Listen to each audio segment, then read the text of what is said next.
Okay.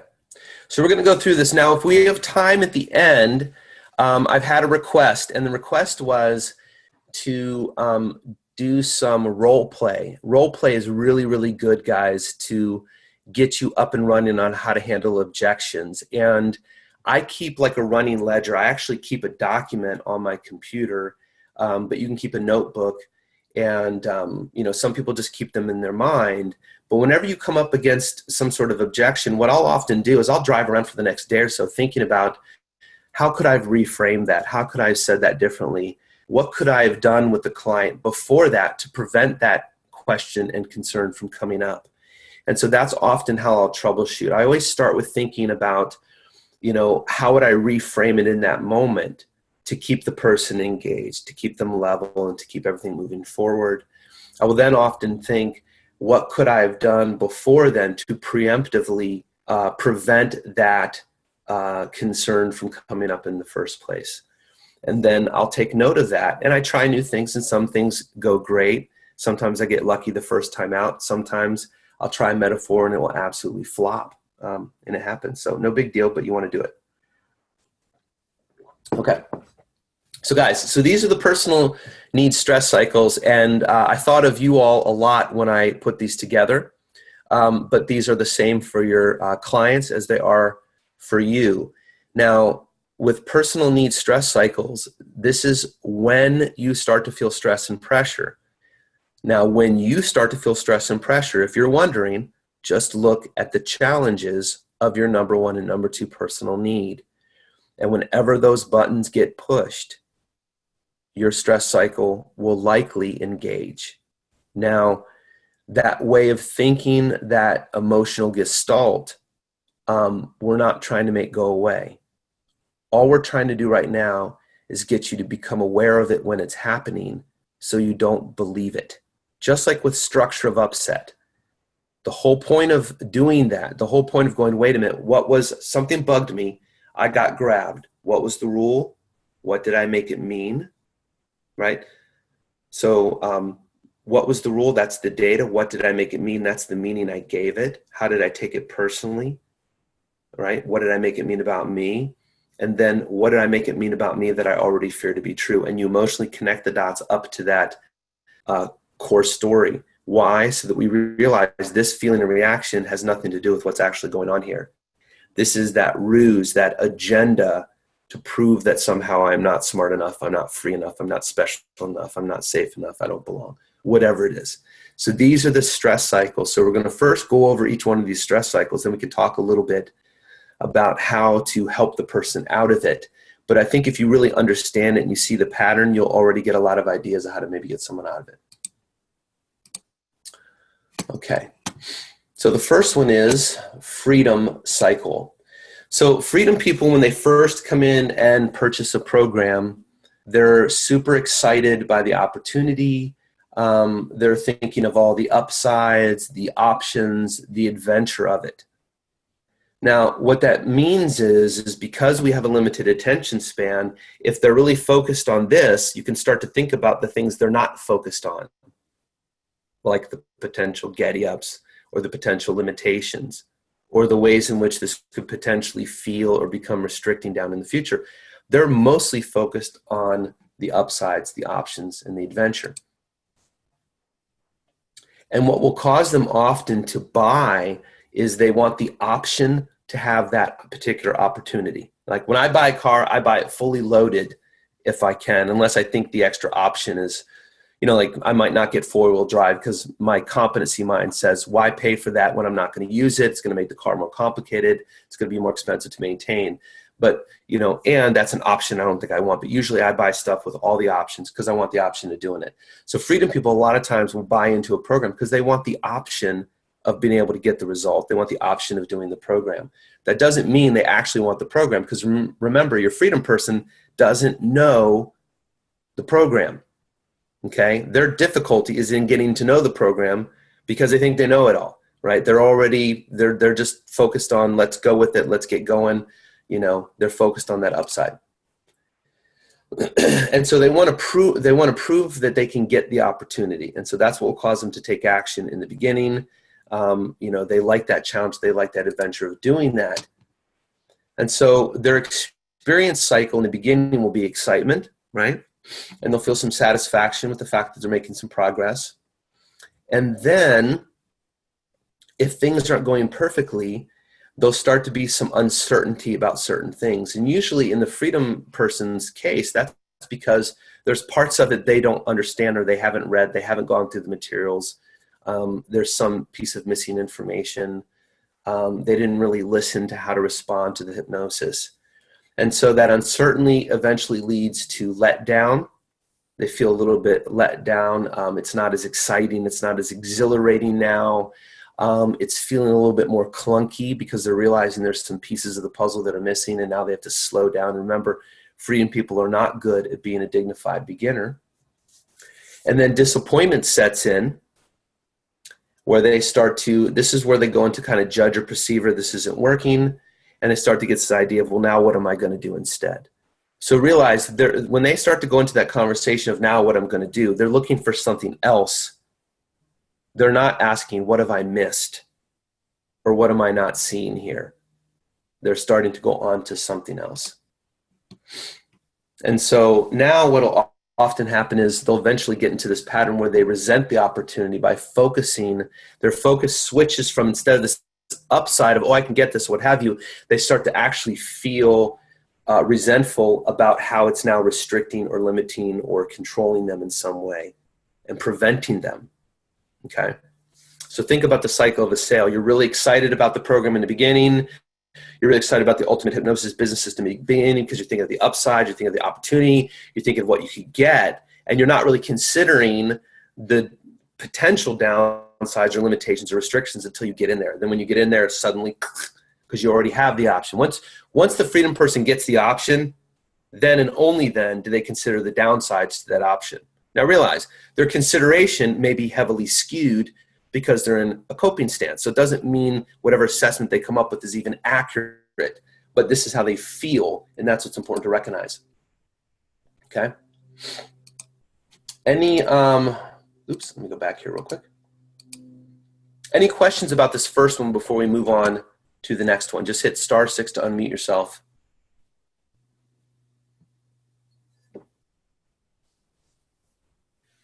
And for those of you who are freedom or have a strong freedom component on the call, can you see how you've gone through this cycle?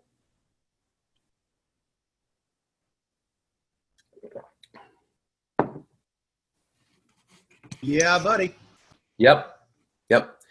Okay, and the one thing we don't have on here, obviously, is that what they then do is they do the derail and bail at the end of that. Okay? All right, now let's talk about the security cycle. So security cycle, in the beginning, they're overwhelmed and searching. They're looking for assurance. They're looking for protection. They're looking for added security, some structure, a clear path. But what causes them to go on the hunt, you know, unlike the freedom person who's seeking adventure and opportunity, this person is seeking relief. They're overwhelmed and they feel like they've got kind of too much to handle. So the first thing they feel after they start to buy in is they feel relief of the pressure of that uncertainty and chaos, because now they have a path. Now they have a plan. All they have to do is follow the plan, follow the path as it's laid out. And it gives them this false sense of security that everything's going to be okay. And so now as they're following the path and the plan and they're doing well with it, and in the beginning, you know, even if they've got some idealism running in the background, you know, they're working really hard because it's really in the forefront of their mind and they're putting a lot of energy and effort into it. They just spent a lot of money.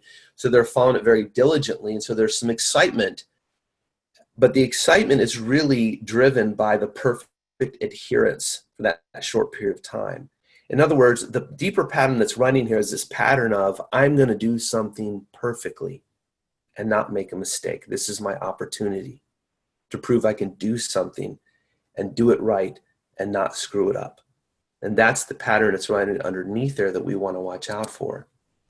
So what that leads to is tension and anxiety will start to build as they begin to notice the discrepancy between where they are and where they think they should be. And remember, with the rules and security person, as that distance gets greater and greater, their stress gets more and more intense.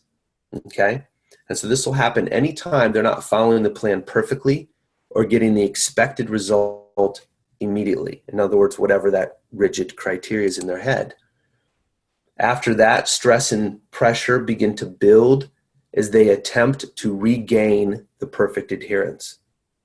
And so they've got this overly rigid, overly critical set of expectations, and they keep thinking the solution is they need to come at it differently or work harder to perfectly adhere to it. Because in their mind, if I'm perfectly adhering to it, it's going to be okay. Okay? Now, one of the real issues here is that these people are not comfortable in a constant state of a little bit of chaos and uncertainty. They're always trying to get the chaos and the uncertainty out of their life. And what I'm trying to get them to do is to feel calm and relaxed and secure in the midst of a certain amount of chaos, a certain amount of uncertainty, and a certain amount of unknown, because that's always going to be there and it's always going to happen. So if you can kind of train their nervous system to get used to that and be okay with it, that's a much better strategy than trying to help them adhere to some perfect, totally unattainable, rigid set of rules that they can't keep up with anyway. And of course, that strategy is devastating in all the other areas of their life as well. So it doesn't work. So what happens is they're trying to adhere and have this perfect adherence, exhaustion and fatigue sets in. Even if they're successful, even if they're making progress, this exhaustion and this fatigue starts to really, seep in, because that is stressful. That's like sprinting emotionally. As a result of that, they will likely then go into a coping stance for blaming, placating, computing, or distracting. They begin to see only this pass-fail, very black and white, very digital, right? So think about the difference between an on-off switch and a dimmer switch. We learn a lot like a dimmer. We learn in bits and pieces and increments, right? It's more fragmented than that. It's not I either was successful or I was not successful. And that's far too rigid. So when they see things as pass-fail, they quickly feel criticized. They feel like they're not doing good enough. It doesn't feel good. And so that's when they will likely bail to avoid feeling bad, or they'll want to get away from it because, again, deep down neurologically, they're trying to go for that perfect record. And they're using this as another opportunity to do that. And as long as they're doing that, they're likely going to run the same cycle. So for those of you who are security folk, this is the cycle that we see. And the evidence in your business is you will avoid doing the next task that I suggest. You will actually avoid and put it off. And your mind will tell you, well, it's because, I need more information here. This isn't clear enough here. I'm not sure what to do here. You'll keep telling yourself there's missing information. And that once I recover that missing information, I can then go on and do the next piece. Instead of just trusting the larger perspective of, hey, look, folks, I've been here, done this. Just trust me, do this next piece. It'll all work itself out. Okay? And so with security people, remember, we're always worried and watching them and watching out for them over-focusing on those little details and nuances and getting stuck in analysis paralysis and thinking they need more information or thinking they need something else in place before they can do the next thing. Okay, neurologically, they're just not wanting to move forward because they're trying to avoid feeling bad, and they're trying to avoid criticism, and they're trying to avoid that chaos and that uncertainty, and we want them to simply get used to it. So that's the security cycle. Okay? Any questions about that before we move on to the next one? Oh, you're all starting to see how useful this will be when working with your clients? Because you're going to watch them go right through this cycle. And so with all of these, what we're doing is, ideally, best case scenario, we've preemptively conditioned them against this happening beforehand by explaining this pattern, which I often do in either the evaluation or the first couple of sessions. Because usually this kind of stress cycle really sets in on average around session 4 with a lot of clients is when you'll start to see it set in. So you've got the first couple of sessions to really point out this pattern. And if you point it out ahead of time and tell them they're going to go into it and tell them it's going to come up, okay, then when it does, they're going to remember this conversation. It will cause them to see it as a pattern instead of believe it and be totally lost in the content. So in essence, that's how you would protect them against it. And I need you all to be aware of this when you're doing it. Okay? Now let's go to the next one, the belonging cycle. And these are probably the easiest ones to work with. So there's less acting out here than probably all of the other ones. But in the beginning, they'll be very excited about the opportunity to join a group and to make new friends. They're happy to follow the same plan as everyone else and share their experience. And these people work very hard, to be the best team member, the best contributor. They'll connect with other people in the group. That's great. They'll work really hard to be the best team player they can be, and they'll enjoy the experience. And so these people, as long as they're getting good positive feedback, they tend to do pretty well. And there tends to not be a lot of stress unless everyone's doing something differently or the team kind of starts to disseminate, and anything that would cause them to feel a loss of connection is what's going to cause them stress.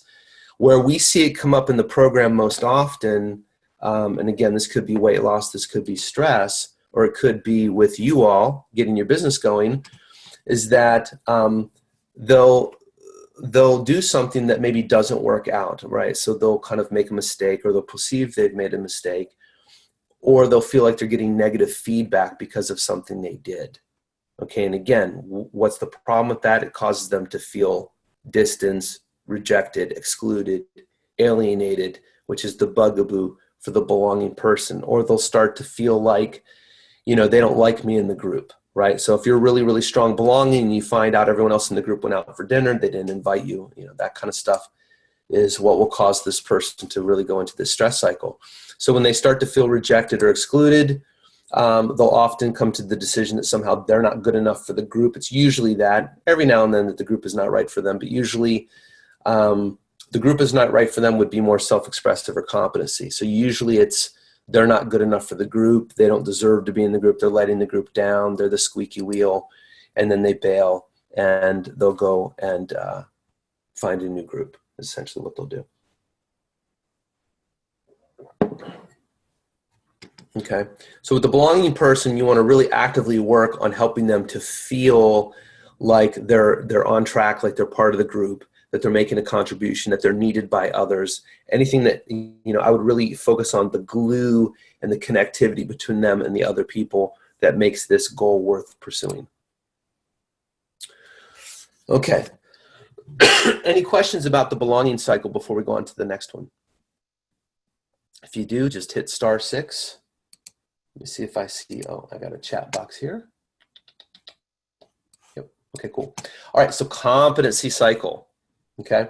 So as we're going through these guys, if you relate to this and you go, man, that's me through and through, just, you can let me know through the private message here. I'm getting a few of those. So here's the competency cycle.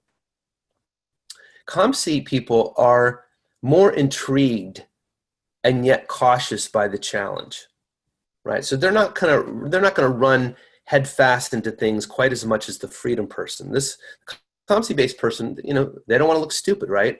They want to be smart. They want to make a good decision. So they'll be a little bit more intrigued and but a little bit cautious by the challenge, because again, with the ComC-based person, there's a risk. Anytime you take on a challenge, there's the risk of it not working out.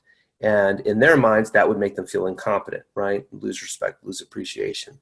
So that's why there's always oftentimes a little bit of caution in the challenge.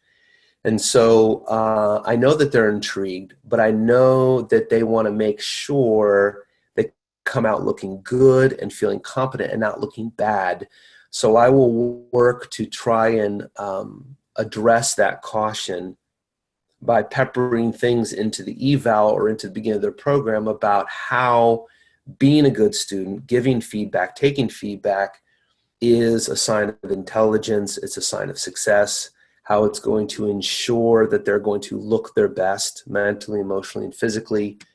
And again, I'm padding the key attractors always and reframing the key stressors. And that's what we need to do with each one of these.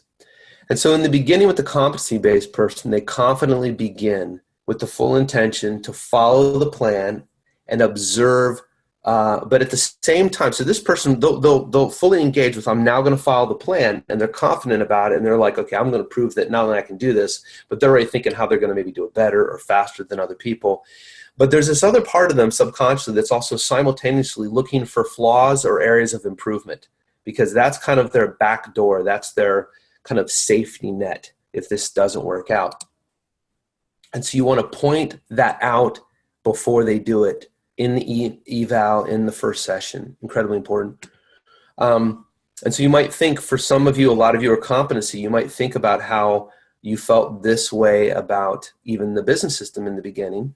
In the beginning, feeling a lot of confidence. I'm going to do this. I'm going to, get my business up and running the fastest, be the best, but as you're doing it, you start to notice, oh, I would change this and make this better. In the beginning, they're still pretty excited and hopeful about having the goal, about taking action and getting results in the beginning, because these people like to have something and a challenge that they're working on. But one of the places you really got to watch out for with the competency-based person is, once they know or believe that they can succeed, so once the ability to succeed is proven, they often will lose steam or interest because there's nothing to prove. And like, if you point this out to a competency-based person, particularly like a weight loss client, they probably won't believe you in the beginning, but you want to point it out anyway. You want to say, one thing you got to watch out for is, once this is actually working and you start losing weight and you can do it, you might find you start to lose interest, you get bored, your attention drifts elsewhere, because a huge part of what makes this attractive is not getting healthy as much as you would think it is. A huge part of it is actually proving that you can do something to yourself. And so you thrive on a challenge. And so what we want to do is get you beyond proving that you can just lose weight, and work on getting you to prove that you can fall in love with this new way of living, that you can live this new lifestyle sustainably. And the proof will be that you're living it sustainably. And so if we make that the challenge, that's going to work better for them. But they're going to need a lot of nurturing there, because once they just prove one thing to themselves, you got to watch out for them losing interest and drifting afterwards. So they get bored and disinterested. They'll begin to critique the process. They'll seek additional information to better understand the problem. So when things aren't going quite as expected, when they're maybe not getting quite the results they want, or they get bored and disinterested, they'll go out and seek additional information. And their mind will be telling them, I'm doing this for a good reason. I'm doing this to better understand the problem, so that maybe I can add to this and enhance it, make it even better. Realize, again, fundamentally the problem is very similar to the freedom. They don't really fully understand the process yet, because they don't feel good being in student mode, learning and not knowing. They don't feel good not having more knowledge than other people. Why? The competency part of our brains derives safety from feeling smart and superior. So the reason we always kind of want to have the upper hand emotionally is that feels safe to us. And so often when things aren't going quite as planned, their assumption is there's something missing versus I'm missing something, right? They're not thinking I'm missing something. They're thinking there's something missing. So they'll seek additional information to better understand the problem, and it will feel totally justified. The problem is they'll use that information if the stress continues, to avoid accountability. So you've heard me say before that the person will gather information from two conflicting sources, triangulate them against one another, and go, well, this person says do this person says do this.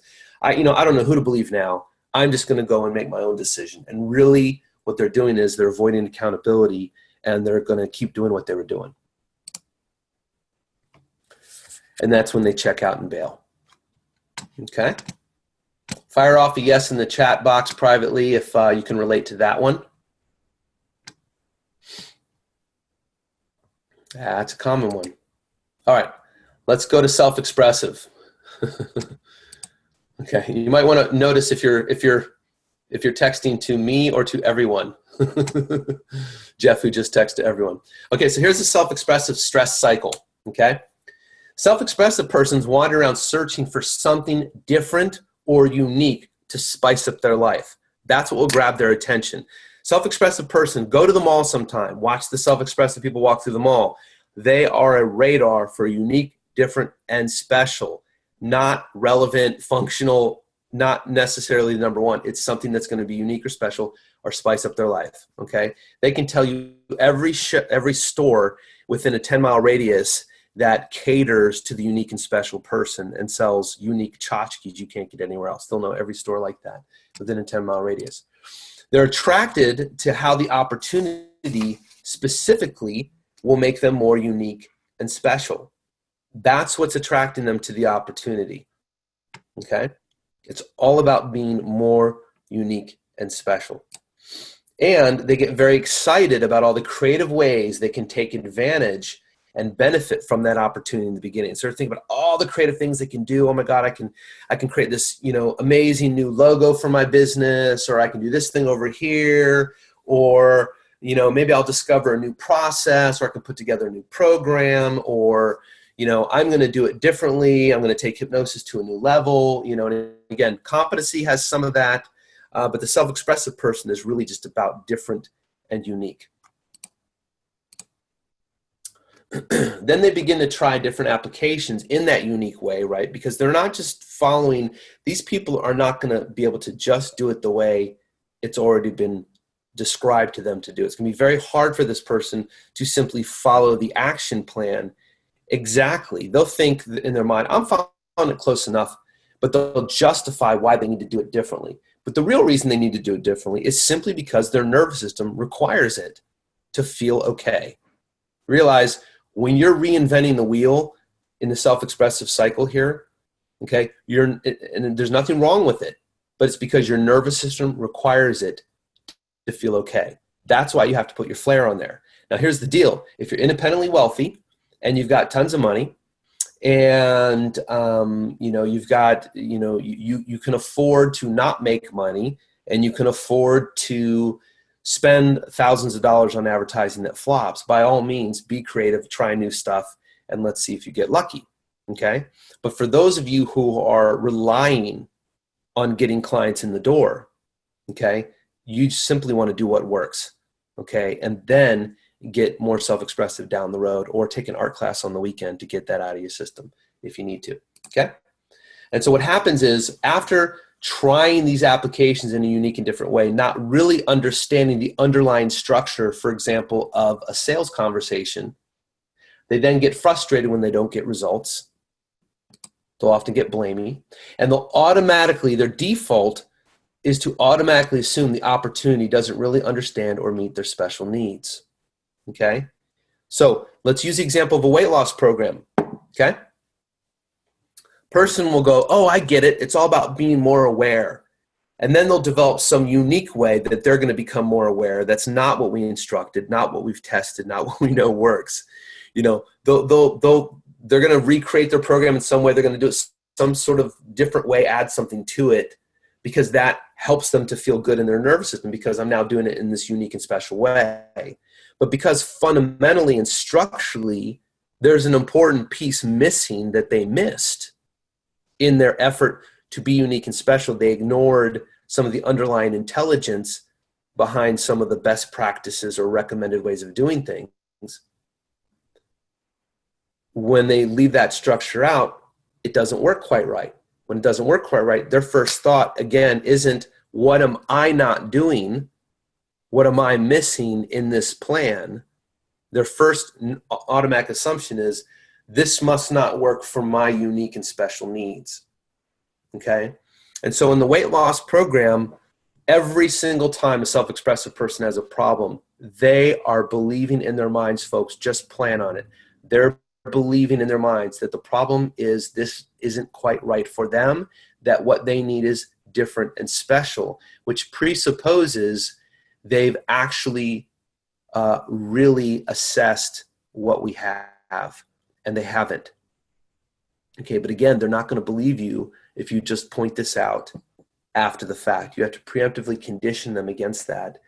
And you have to let them know well in advance, when you get stressed, if things aren't going perfectly, your default assumption will likely be, this must not work for me, instead of, Gee, I wonder if there's a part of this that I'm not getting yet, or I wonder if there's a part of this I'm not actually quite following yet.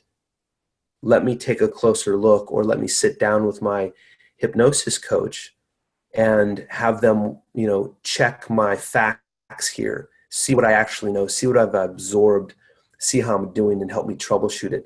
They won't do that first. They'll automatically assume they already got it, they already understand, and it's not for them. Okay?